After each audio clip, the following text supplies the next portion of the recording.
Hey, good afternoon, everybody, and welcome to another episode of Challenges in the Streets here from the Public Safety Training Academy. Before I enter today's episode, we just have a couple housekeeping items to take care of before we start. The first one, if you guys can put it up on the screen, it's a reminder for this year's annual Alfaro Memorial Blood Drive. That'll take place here at the Training Academy on Sunday, October 26th from 8 to 2. And again, it's here at the Training Academy, and you can schedule your spot online by visiting the link on the flyer. Again, it's up on your screen right now. If you have any questions, anything in particular, you can email Battalion Chief Mann, who is the point of contact for the event, and I'm sure more information will be emailed out, and we'll put this up on the screen again here at the end of the episode in case you don't have a chance to scan the QR. In addition to that, as usual, we have the ability to take questions, so if you have any questions and you're watching live, please feel free to put them in the chat, and we will try to get to them as we can. Let's see, CCOs. So if you're a CCO and you need COPDI credit, please sign in on the link on Quick Links. Just putting your ID in the chat will not suffice. Please follow the link and sign in for your COPDI credit. So for today's episode, again, this is a Challenges in the Streets. We're going to be predominantly talking about crew resource management, or just managing the crew in the EMS environment. So we're not going to talk about anything crazy like mass casualty events or anything like that.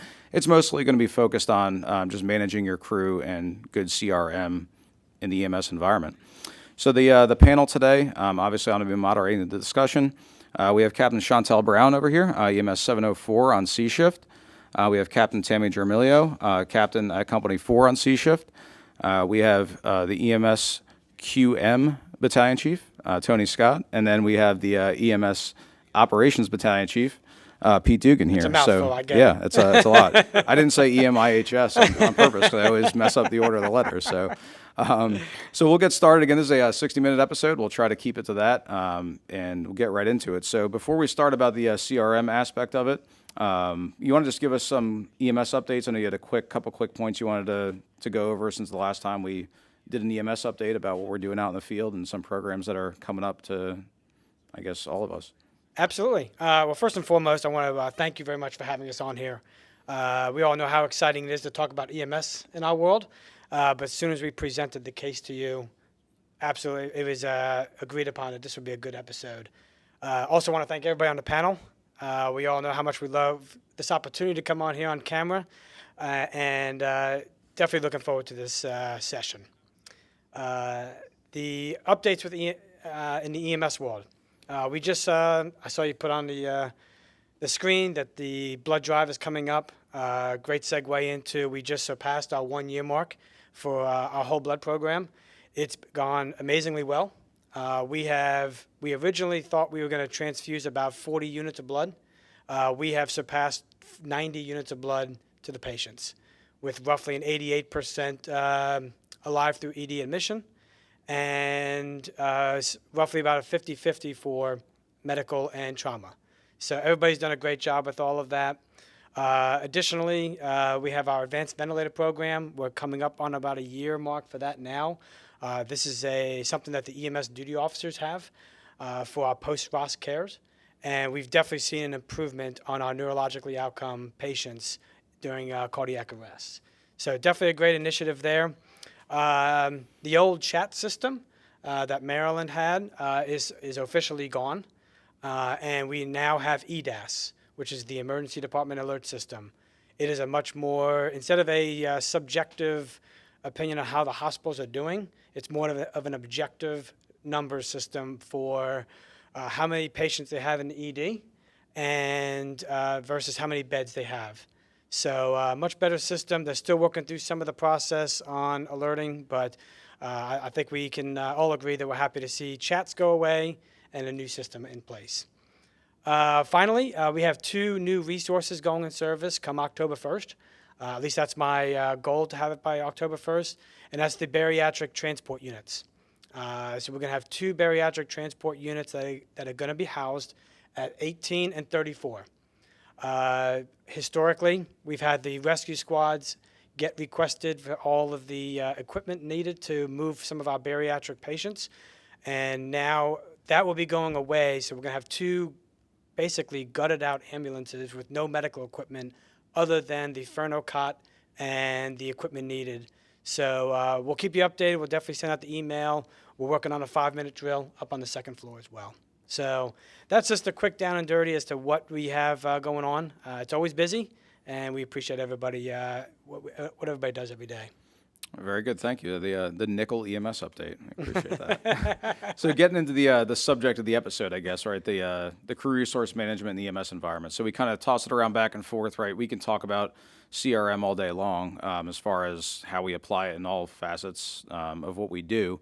So how did we come to say that, hey, we want to talk about this specifically as it relates to the basic EMS call, right, and managing our patients? And I guess that's a question for both of you guys, since you kind of see things at the 10,000-foot level, right, up at headquarters, and when you're reviewing reports and all this kind of stuff. So how did we come to decide this was important to talk about? I would say, and I think Tony can probably agree with me, that one of the biggest things that we look at on the second floor is trends.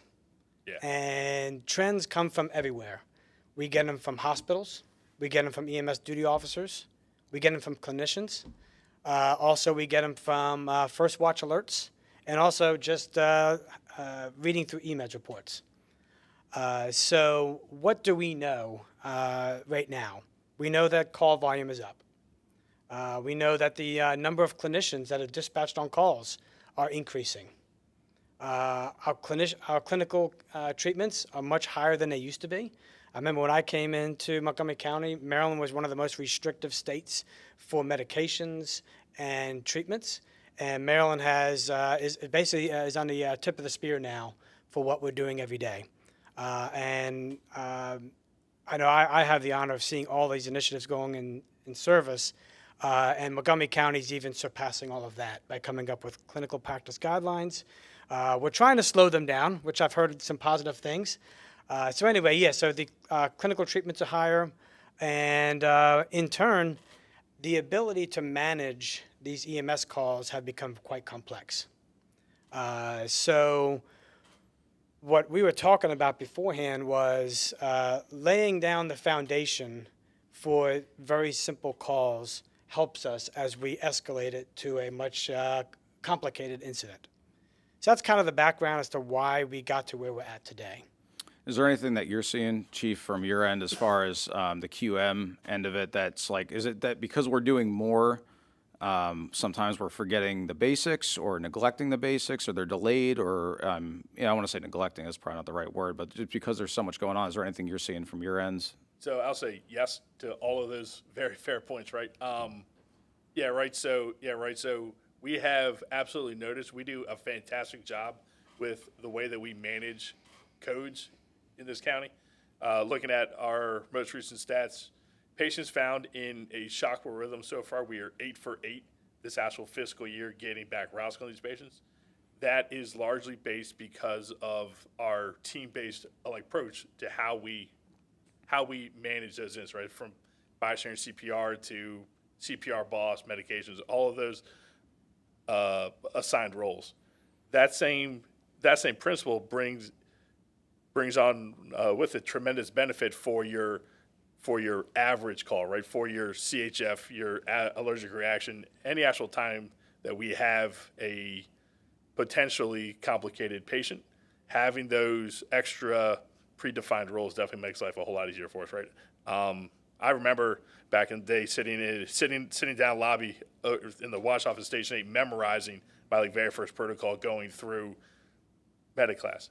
Nowadays, that's not possible. That's not feasible. That's not a realistic expectation of either the system or of the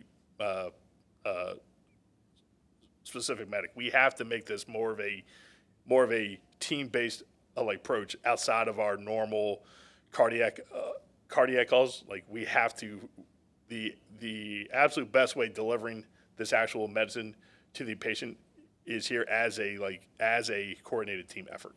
Gotcha. Yeah, and we talked about that a little bit earlier, right? We have a set policy for how we manage cardiac arrest, just like how we manage a report of a building fire or anything like that, but it's these other calls outside of that that are still nothing crazy, but we don't have a set approach for, and sometimes, I don't want to say we fall off from that, but it's hard to say, okay, well, this person's defined role is this unless we have preset expectations, and we do a good job of that crew resource management. We talk about it before the call. So we want to get into the why a little bit, as far as like why we're talking about this and kind of what kind of calls we're going to put this into play.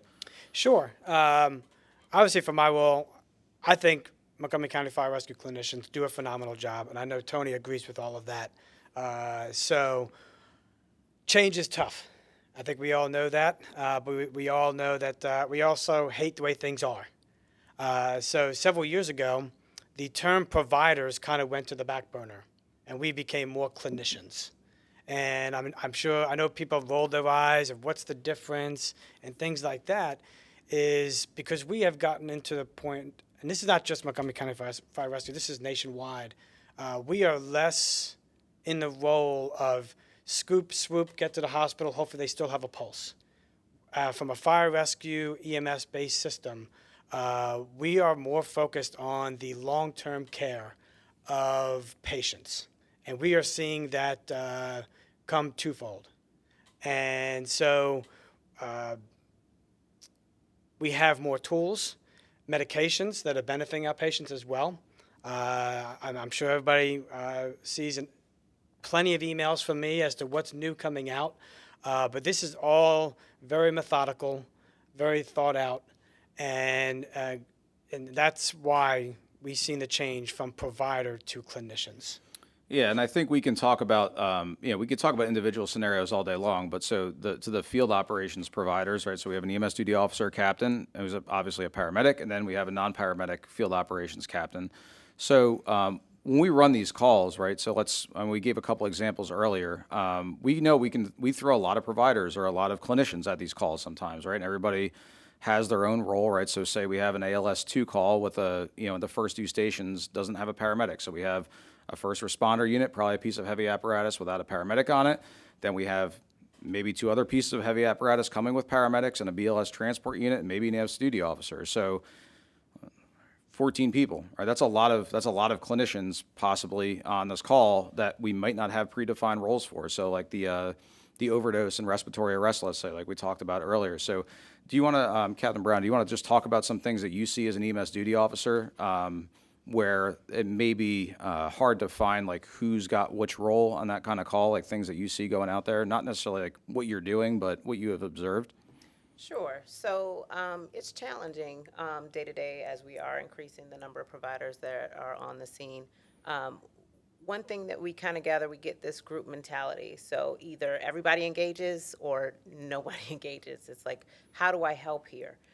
Sometimes it's really difficult to figure out where you play in that. So we know that we're outside sometimes the scope of our span of control, right? And that varies in the EMS world. To say that we can manage appropriately 5 to 7 people may not be idea when you start throwing in the complexities that come with managing patient care, managing a scene, or just the atmosphere around us and the different emotional dynamics that also tend to play a role in what we're doing. So what do I see? I see sometimes, most of the time, we're doing the right things, right? We're providing great care. We're engaging accordingly. But there are times where sometimes we slip up on some of the basics and things like that. So it's looking at those items and trying to figure out how to better ourselves so that we can better manage our crews. Okay, yeah, I think some of what we talked about earlier plays into this too. Like we talked about instances where you run a trauma, right? So who has which role and who's responsible for what, right? So can you guys give me a quick, and I don't want to speak for you guys, give me a quick synopsis of that, right? So we have that call, say it's an ALS2 call where a first responder unit's there. It's that piece of heavy apparatus with Capt Jaramillo as the officer. Say it's Tower 704 or whatever, right? So 3 people, they get there. Then we have 2 ALS providers coming plus a transport unit. What should our roles be in that case, right? So who's in charge of the scene? Who's in charge of patient care primarily, right? I mean, the first officer is probably going to be in charge of that entire scene, but when you have a 3-person crew with somebody maybe in respiratory arrest, right, we know we don't have enough hands to do all the clinical things we need to do. And then once more help arrives, well, how do we withdraw from that role? Who takes over what? What's your just general discussion, I guess, on who's responsible for what in that case? Like, what should we be looking at and doing? We talked about the example of having a trauma and everybody's focused on airway management, all this other stuff, this person, maybe somebody's holding C-spine, we haven't put a collar on this person. Who has the ability to speak up? What should we be doing? Who's doing what role? Just, I guess, general discussion. So I think one of the best things that, and I'll turn it to Tammy here in a second, but it is impossible to come up with a rules for every box.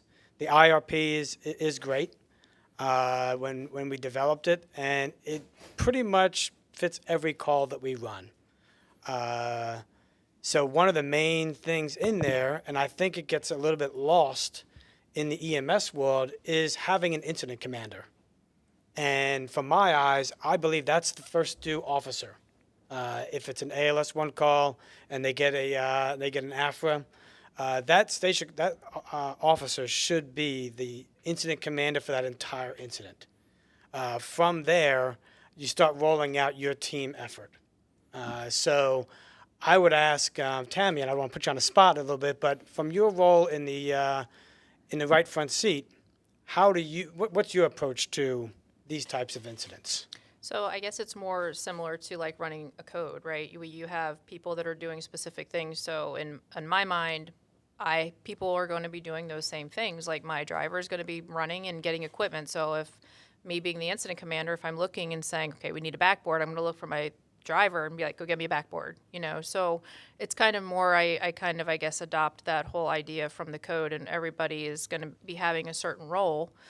For me as the incident commander, as soon as I see that second officer, or when I am the second officer, I'll go find that person and be like, what do you need? And that's normally what happens. So like if I'm just managing, like recently I had a helicopter come in and I was managing more communication and coordination than I normally would.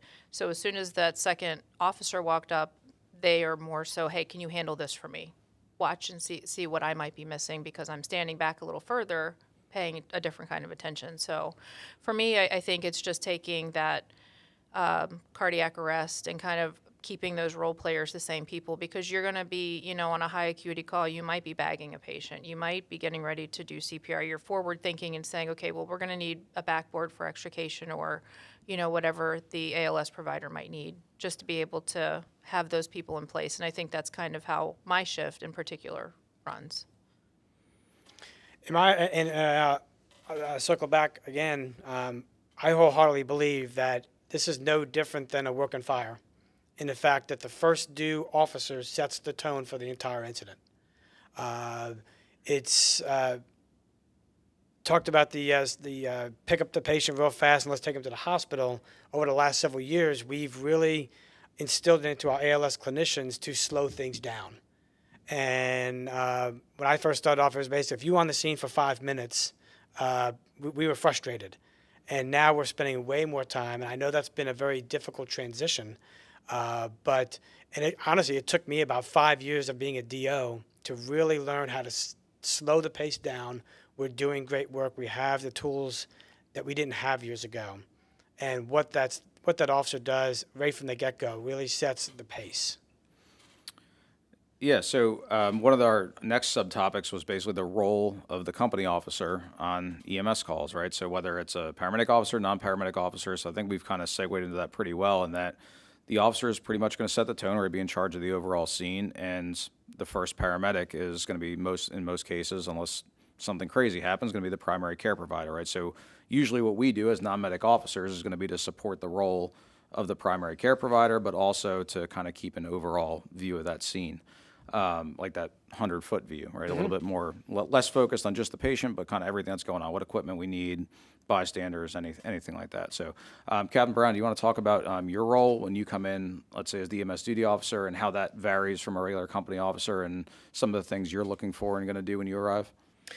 Sure. So kind of to piggyback what on everybody's saying is that, we come in and we bring the 1,000-foot view. Right? The officer, the expectation when we arrive is that a lot of things likely have already transpired, right? Because by the time that we get there, usually, unless we're close in proximity to a call, some pretty basic things should have already transpired. So I think one of the important things is to kind of communicate those expectations across the board. Everybody's a BLS provider, right?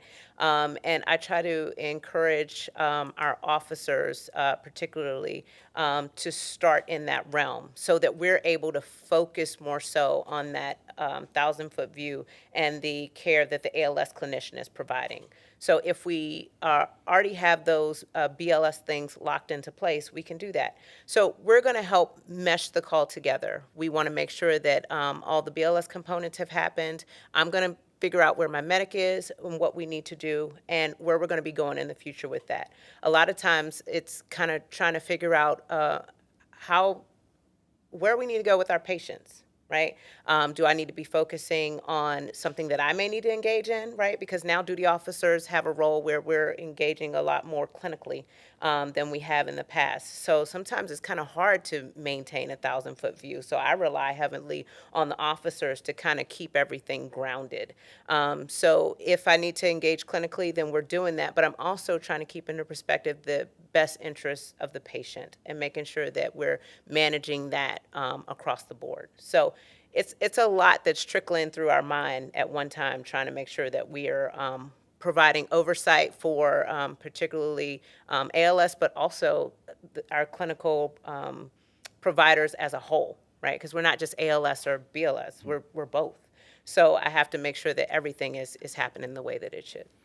Yeah, and I think an important thing to talk about with crew resource management and all of this is, people get easily offended, I would say, right? I mean, honestly, right? If you come up to me and try to, and if you frame it wrong, right? If you're the second officer, let's say, Tammy, you come in and I'm the first due officer and, you're doing your job, asking me what I need and you're looking at everything and we didn't do something maybe that we should have thought of, or you say, like, it's kind of hard for me not to just naturally be like, well, what do you mean? Like, don't come at me. Like, what do you mean I'm not doing my job? But that's part of crew resource management is we all need to police each other, right? It's about going through that mental checklist and everything with each other. So whether it's the EMS duty officer to the paramedic who's in charge of patient care, or whether it's the one unit officer to the other, again, just like on the fire ground or anything, like we operate in teams to help each other out, right? And crew resource management is part of that. So as a BLS provider, if you mention something to the paramedic, maybe they already know, but it's better to mention that thing that you're noticing that maybe needs to be done, or maybe the paramedic already thought of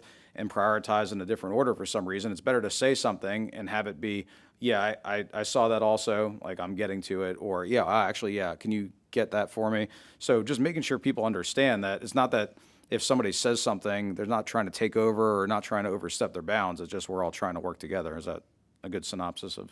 Oh, absolutely. And to kind of piggyback off of Chantel for a second, I understand expectations are a great thing to have, but I think they go both ways. I recognize as a chief officer, I'm giving expectations to my duty officers. They should have expectations of what I should be doing. And I guess I would have to ask Tammy, what would be your expectation of a duty officer as they come in? Well, being a BLS provider, my expectation is she's going to come in and tell me what I missed, potentially, because I have a hard time supervising an ALS provider, right? So for me, I want that communication so that if it's something that we've missed, we'll take care of it now. But then in the future, I'll remember, let me look at this a little sooner. Or, so my expectation is for her to come in and kind of critique what I've done, because I will take that away, and the next time I'll try to do a little bit better. Hey, Tammy, really quick.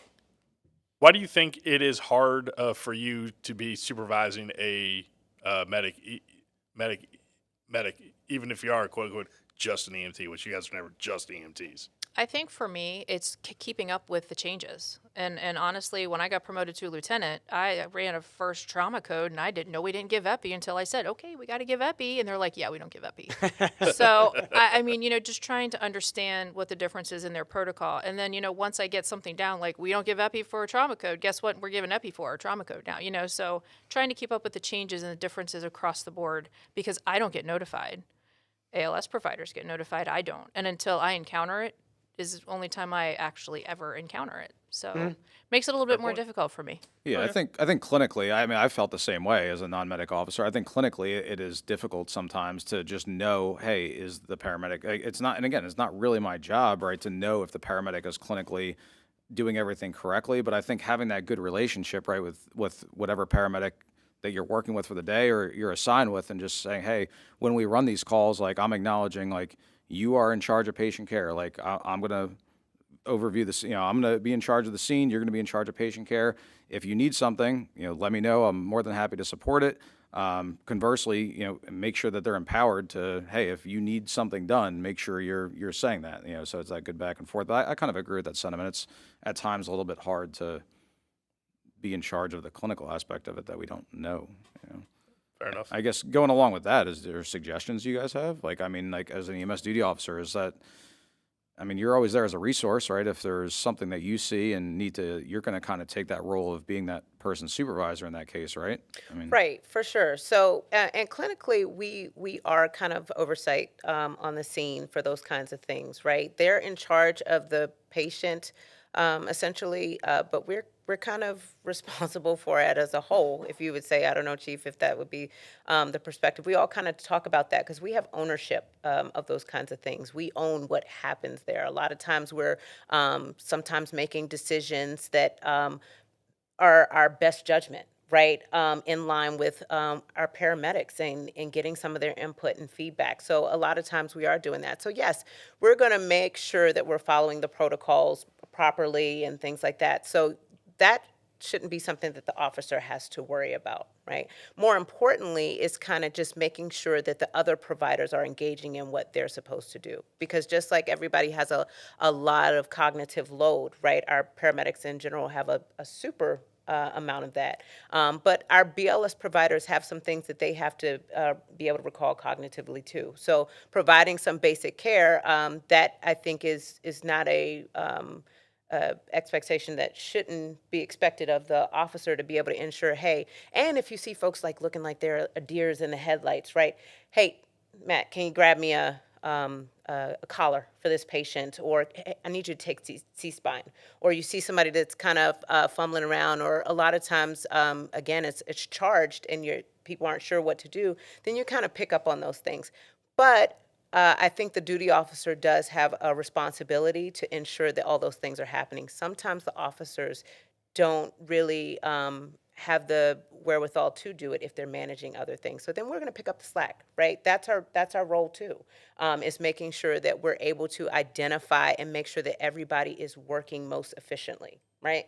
That's at least how I try to operate on the scene. And then I also work with the providers to make sure that we're all traveling in the same direction, right? Because nothing's worse than having 3 different paramedics on the scene that are all traveling in 3 different directions, right? So we try to make sure that that all looks cohesive as well. Yeah, having one plan, right? We see that in all types of calls, right? I feel like every extrication I've ever run, there's always like, especially if there's a truck and a rescue squad, right? Like somebody's starting, and then somebody comes up with their, on the second extrication piece, and they have their plan too, and it's like, all right, hang on a second, like, what is the plan here? So same thing with paramedics. I think a big thing is being self-aware too, right? If you have those 14 people in the room, what's needed?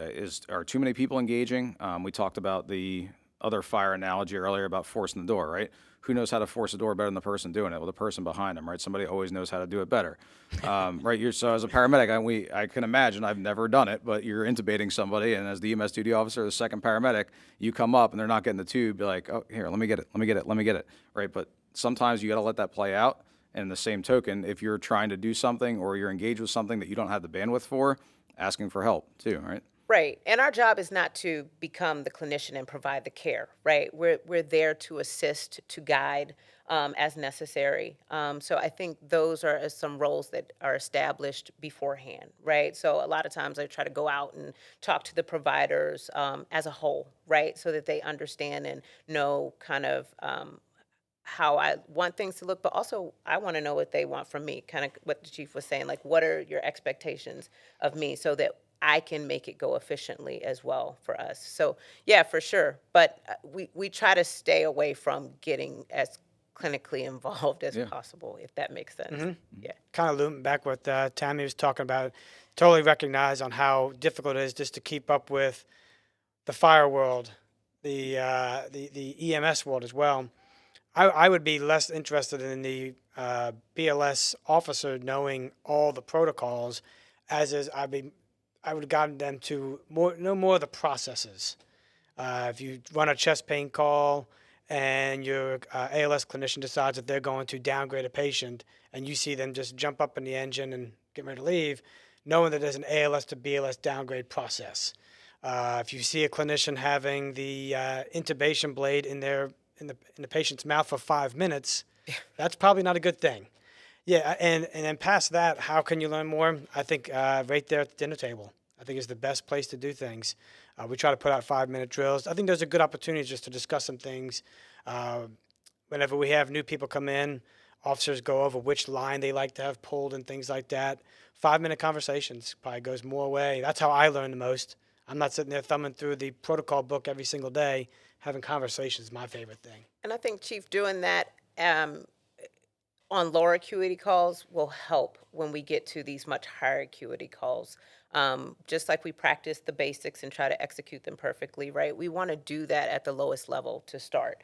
And then having those hot washes, right? I feel like we don't hot wash EMS enough, right? So if we go on calls and we're engaging and, there's some things that went right and there's some things that probably could have gone a little bit better. So maybe trying to target those things and maybe putting some drills on the table, or sometimes it doesn't have to be a formal drill, right? You can just have some conversations, get some things together, and then talk about how you're going to do it differently on the next time.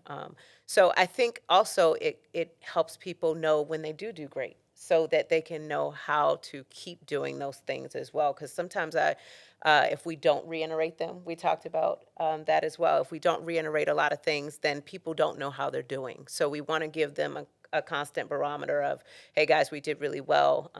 These are the things that were done well, right? And here are some places that we can work a little bit. So I just wanted to speak to that a little bit, because I think it's important that we don't wait until we get to these major incidents where we have these high acuity patients that fall out of windows or something like that, where we're talking about these conversations, but we actually do it when we're running our typical chest pain patient. Hey, could you maybe set up the 12 lead like this? Or, because we want our crew members to be autonomous and to know that they're doing their job well. And the vast majority of us, we like feedback, right? We like having expectations. We like feedback, right? Good, bad, or indifferent. I know as an officer, sometimes that's hard, right? It's not always the easiest thing to give somebody, especially negative feedback. It's just not an easy thing. Anybody can say they like doing it, but nobody really does. It's a hard thing to do, and it takes some time to be able to do that. And you see, at least I've seen, right, people that work together all the time and they run these calls together, whether it's a code or something else.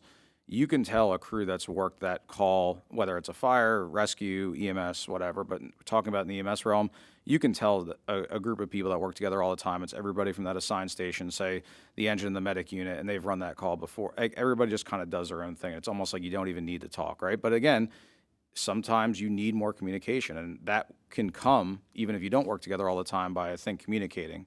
Even if you didn't get to it before, whether it's your first call of the day and you're detailed in or something like that, you can still get there by utilizing good crew resource management communication, right? Yeah. Chief Scott, do you have something before? No. Okay. No, that actually took everything else. Got it. And I think that's where the officer is pivotal.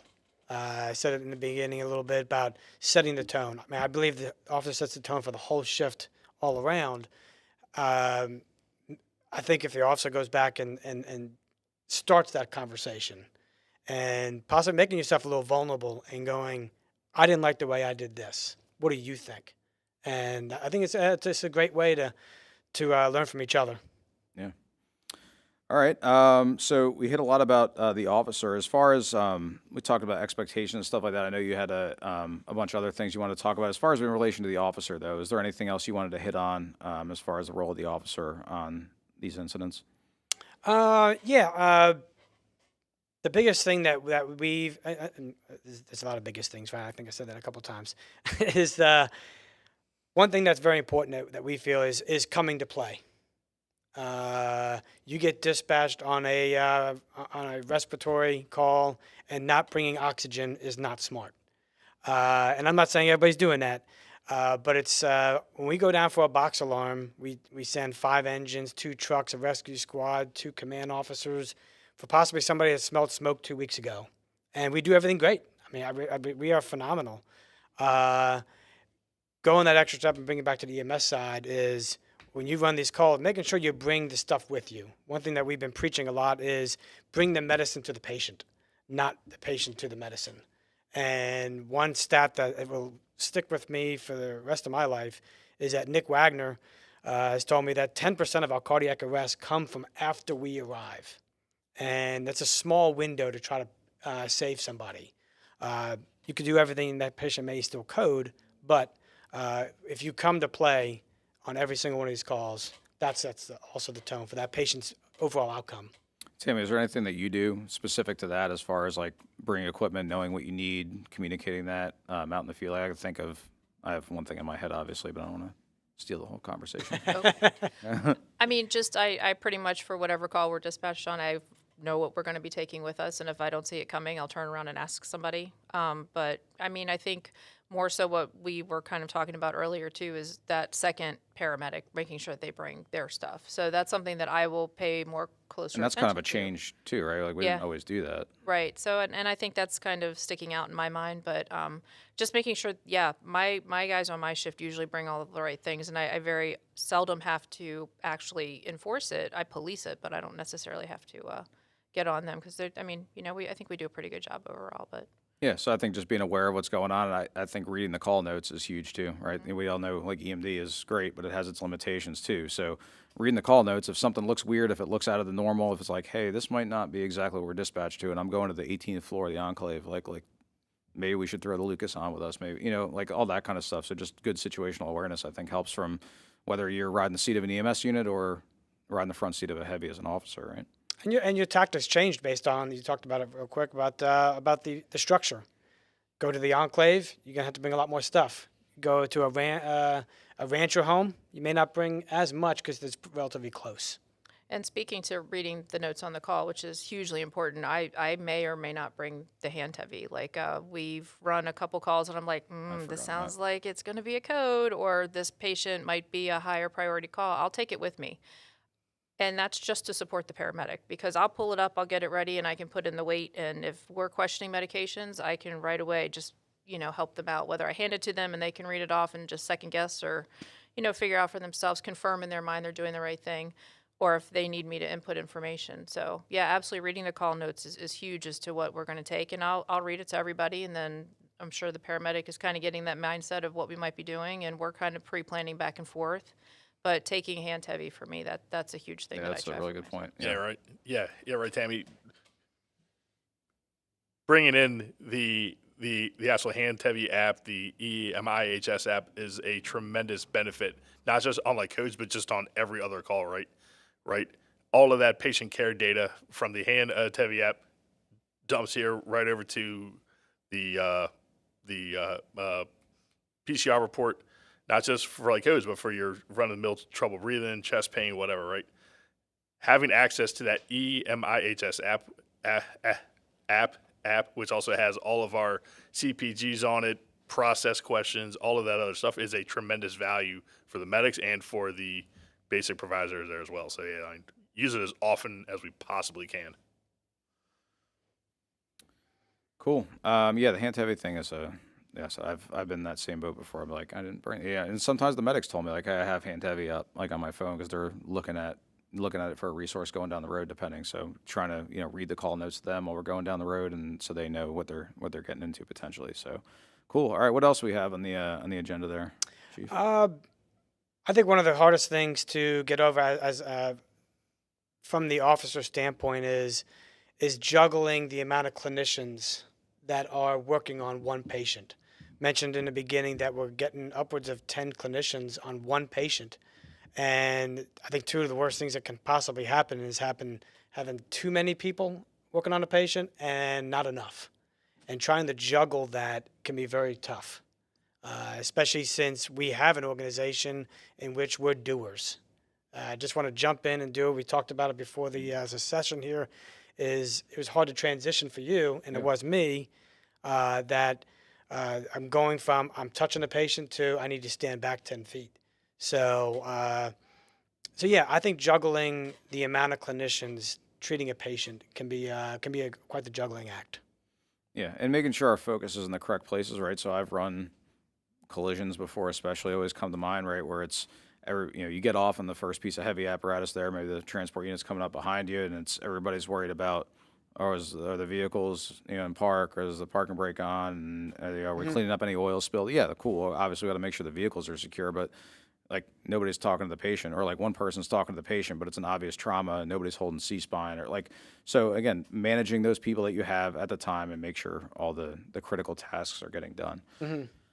I think it's also important to talk about having a secondary for that as well, like on a PIC, right? Where as an officer, you have a lot to manage with a scene, right? And especially if there are, patients that have to be attended to. Sometimes in recent, we've had, we come up on patients in these scenes and they're in cardiac arrest, right? But you still have a scene as an officer to manage. Do you have somebody that you delegate that to? It's a good question.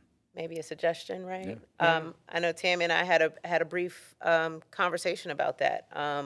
A lot of times, or if the officer for some reason on a cardiac arrest or something has to engage in some other part, maybe the family is really hyped up, right? We've run a lot of these calls that are not the normal, right? And then you have somebody that is stuck with the hand heavy and they're like, oh, okay, I guess I'm it. Right.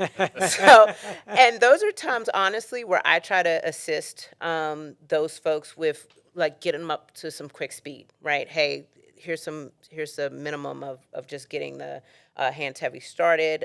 Here's how to input things real quick. Here's epi. Right. put the epi in so we can kind of keep track of that. Right. So.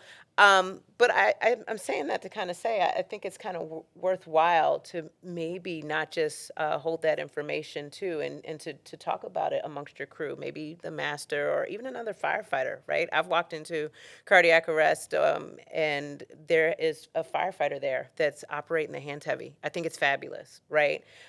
Because it just allows us to just do that, use that crew resource management properly, because the officer may need to engage in some other things, or I may need to engage in other things, right? Yeah, I'll say that specifically, I think is hard as an officer if I get there with just my 4-person engine company to a code, right? Well, I'm supposed to be, generally I'm going to be the one operating the hands heavy and everything, but I'm also supposed to be getting pertinent history and all that stuff from family. Maybe there's a hysterical family member. It's very hard to do those two things. I mean, 2 minutes goes by pretty quick, right? So Yes, it does. to operate the hands heavy, right, to manage the code and also try to get that information is going to be almost impossible, right? So, and sometimes you're just task saturated and resource limited no matter what we do. So you need to balance what's important at the time, but then leveraging those additional people as they get there. So, hey, I need you to take this over so I can go do this, or I need you to go get it with the family and get pertinent history or check on them or whatever it might be. So, yeah. And having that ability to adjust. You talking about you showed up with with your 4-person engine company, and there's so many tasks that need to be done. You might all show up at the same time, or you might be there by yourself for a little bit with maybe just a 2-person ambulance. You have to scale up and scale down based upon the resources you have at that moment. Yeah. So, understanding what the priority is at the time, right? That's big. So you pull up on a 2-person transport, a BLS transport unit to a code, right? We know what the priorities are, right? It's early defibrillation and compressions, right? I mean, that's what we're doing. So the other stuff, it's got to happen eventually, but just knowing when that stuff can wait and having it being deliberate, defendable, and communicated, right? Yes. It's like, hey, this is why I'm doing what I'm doing for the right reasons. So, Which I think is a good segue into focusing on the basics, getting your foundation started. We all have done EMT. We've all done, some of us have done paramedic. The first thing you say is BSI, I've seen safety and all that kind of stuff in ABC or CAB. That's where everything needs to start. And I think, I know from an ALS standpoint, we're guilty of moths to the flame. Let's just focus on the ALS stuff. And that's where truly the BLS clinicians, obviously to the officer level as well, sets that, hey, why are we doing that? You're on step 50. We haven't even accomplished 1 through 10 yet. Right. So that's something that can be, it's BLS saving ALS. So, And that's real life. I think every paramedic can attest to, they're only as good as their BLS providers, right? Because unless we accomplish those basic things, it's really hard to move on to the next thing, right? So it just allows everybody just to work so much better for the patient. When everybody knows what they're doing. We all have our own experiences, but we're walking into that overdose, right? Again, the medic is, hey, okay, what did they take? Hi, I'm paramedic, whatever. And everybody's just kind of standing there. It's like, all right, again, is the firefighter EMT in the back or the officer, right? Is this person breathing? Like, are they effectively breathing? Like, we have to address that. Like, right away, like, you notice, like, that's cool. We need to do all that, but let's get a BVM out and start working this person. So everybody needs to be empowered to, again, act when it's needed, but be self-aware enough to know when you need to back off. So, I think you hit the nail on the head with the word empower. Yeah. It's a term that I use a lot nowadays, especially in my role, is that we empower our clinicians to make good clinical decisions. So I definitely like that word. yeah, I've always subscribed to if you're the smartest person in the room, you're in the wrong room. Right? So like, hey, if I'm here and you can help me out, help me out, please. Like like you said, it's paramedics. Like if you're an EMT, try to make your paramedic look good, right? You know how to set everything up, know where all the paramedics' equipment are, so you can get it for them. Like take pride in that. I think it's important. And that's a generational gap thing too. We talked about gaps and bridging the gaps in EMS. There was a time where we were transport unit heavy, right? And we had EMT clinicians that were a lot more hands-on, right? We don't have a lot of that anymore as we move away from the medic units and things like that. But we don't want that to be a lost art, right? Being able to provide good BLS care. And I remember being back on the medic unit and not having to do much of anything BLS wise. I could really focus on ALS care and the treatment that I was providing only because I had an awesome BLS clinician that was right there, putting my patient on the monitor, getting the vital signs started, right? Having the glucometer ready for me, those kinds of things. You just kind of got in sync with each other. And I think we just have to establish those things between one another and making sure that we understand those roles and empowering them to do those things, right? There are tons of things that BLS clinicians can help with. And I think that ALS clinicians also have to empower them to be able to do it as well. Yeah, taking pride in what we do. I think that's still there. We've talked about it before. That's we have a lot of ALS, right? So when you arrive on that BLS transport unit, most of the time you're coming with an ALS resource out of your station. So, and it's easy sometimes, and rightfully so, that paramedic is going to be in charge of patient care if it's an ALS patient. But it's easy to get in a groove of maybe not, doing the best BLS assessment and stuff like that because you always have that paramedic there. And again, I think it was a good experience, right? Getting the ride ambulance 702 before we had a paramedic at Station 2. Now, granted, we had ALS pretty close at Station 1. Shout out to Mike Schwab and those guys. They were always coming close. But look, you had time, right? You had a few minutes sometimes. Like you had to do a good assessment. You had to provide treatments. And I think that can still be there, just people taking pride in what they do. And I think, again, most people do that, just being empowered to do those kind of things and work with your paramedic and know how to do what they want you to do. Yeah. So. I think we all know it's more who you work with versus where you work. Yeah. To this day, my favorite assignment was my first 5 years at 25, the Soul Crusher. But I absolutely loved that time. The tone was set by the officer, Captain Buckley, and everybody participated. And we didn't have to talk to each other on calls. Everybody was just doing. And we're talking about guys from the old school of EMS. You go over there. So no, he set the tone right from the beginning, and it was still my favorite assignment. Lost a lot of hours of sleep, but still enjoyed that time frame. Awesome. Setting the tone is huge, right? I think we can all attest to that. If you're not going to set the tone, people don't know what to expect or what they should be doing. And when we set the tone, we got to make sure that have some accountability, right? And that's coming back and making sure that we end it full circle with talking about what it is that we're doing. Awesome. We have about 10 minutes, so I don't want to skip over anything that you had on the agenda. So. Yeah. As for notes that we all generated, coming towards the end there, do we have any questions on the chats? Or? We have not had anything to Okay. the chat yet. So everybody's asleep, I guess. Right. So that's fine. Oh, EMS, that's just EMS. Or is passed out. That's okay.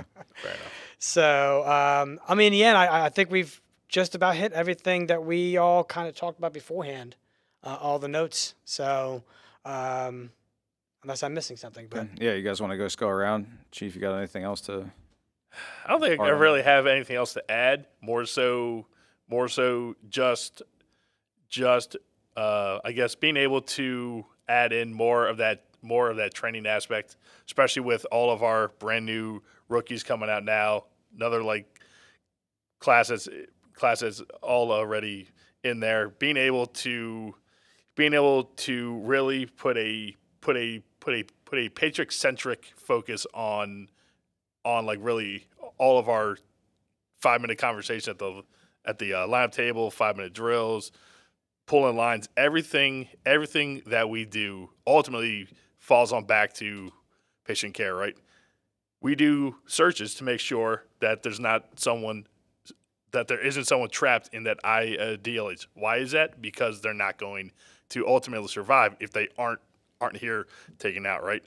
Why exactly are we cutting people out of like cars? Because if they're not out, they're not going to be healthy, living well, whatever, right? Everything that we do is ultimately falls back to a patient-centric mindset. And if we can just help to capture that and like force that through our training, our drills, that's just something that just ultimately benefits everybody. Cap, you got anything else? No, I think you said it perfectly. Communication. I think that's probably one of the number one thing. I used to come in on calls as a duty officer, and of course it'd probably be like 5-10 minutes late or whatever, and they're all doing a great job, and you might throw out the weirdest thought just to see where everybody's head is at. I think people should be empowered to speak no matter what rank they are. Everybody sees things differently. So once we stop communicating, things really go downhill. Yep, agree. Tammy, you have anything else? I mean, I think just for me is just reflecting on, things that I do on calls and then going back and trying to apply that. Like the biggest thing I learned is like, what can I manage? Well, the BLS stuff, because I've learned through communication and talking to my paramedic and to Capt Brown that if I can offload those BLS skills and make sure they're getting done from my perspective, then it takes a lot off of his or her plate. So, going forward, I've learned something from this as well, which is something I've tried to do throughout my whole career, learn a little something every day. And so that's something as an officer moving forward, I'm gonna try to work on. So that was my biggest takeaway from all of this. Cool. Yeah, I think, again, just crew resource management, don't be afraid to speak up. Everybody has a voice. Obviously, it has to be done in an appropriate, respectful manner, but as you're seeing something on the code or on the trauma or whatever it is, right, it's something that needs to be done, step up and do it if nobody else is doing it, or at least say something, right, so it can be taken care of, like whether it's about the scene or the patient or otherwise. So, cool. All right, well, if you got nothing else that you scrolled through there, Yeah, no, right, cool. I think we got through everything. we're basically there anyway. So Yeah. So and based on the non-chats, yeah, no other. every other session has questions or. Yeah, no, well, thank you guys for joining us again. I think an important topic, right? We could talk about crew resource management as it relates to anything. So hopefully, if nothing else, to spur some good discussion about its application on everything, right? Not just EMS calls. Like I floated it briefly when we first talked about this episode with driving, right? Because I see it, unfortunately, getting to investigate collisions every shift. Hopefully, not every shift, but like, it happens everywhere. Right? Going down the road, officer and driver, right? Good crew resource management. You should be, as the officer, another set of eyes and ears for the driver, right? All that kind of stuff. So just on EMS calls, everybody's another set of eyes and ears for everybody else. So good stuff. All right, well. Again, thank you guys for coming and taking your time to talk about this today. And thanks, everybody, for watching. Before we wrap up, I do want to mention the Alfera blood drive again. So if you guys don't mind putting that flyer back up on the screen. Again, here at the Training Academy, October 26th, please sign up. Any questions, you can reach out to Chief Mann, and I'm sure he'll be happy to answer them. One last point to wrap up as far as upcoming episodes. We are going to have an episode on CalTopo. At some time in the beginning of October, we'll have some people from Special Operations, Captain Stream, and some others on just to go over its application on the boats, UTVs as a command officer. And we'll also probably touch on some other navigational tools, what 3 words, and things like that. So that's the next episode in the pipeline. I'm sure Chief Light will be sending out the exact date and time soon. Until then, thank you for joining us, and have a good rest of your day.